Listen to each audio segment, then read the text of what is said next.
3 unbiased coins are tossed. What is the probability of getting at least 2 tails? 3 coins toss किए गए हैं, उसमें से हमने बताना है कि एटलीस्ट 2 टेल्स ज़रूर आए। तो हम देखते हैं कि टोटल पॉसिबिलिटीज़ कितनी होंगी।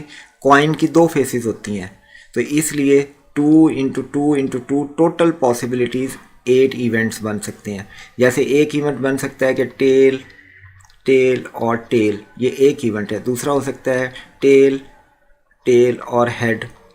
इसी तरह से ये सारे इसमें दिए गए हैं कि T T T H H H T T T H T H tail head tail, और इस तरह से ये टोटल इवेंट्स बनते हैं जो कि 8 हैं। इसमें से फेवरेबल कितने हैं? At least 2 tails. तो एटलीस्ट 2 टेल में एक ये इवेंट आता है, एक ये आता है, एक ये आता है, और एटलीस्ट 2 टेल्स। ये 3 टेल्स में भी 2 टेल मौजूद हैं, इसलिए ये हो गए इवेंट 4। तो 4/8 इज इक्वल टू 1/2, जो कि ऑप्शन सी में दिया गया है। इसलिए इस क्वेश्चन का आंसर है ऑप्शन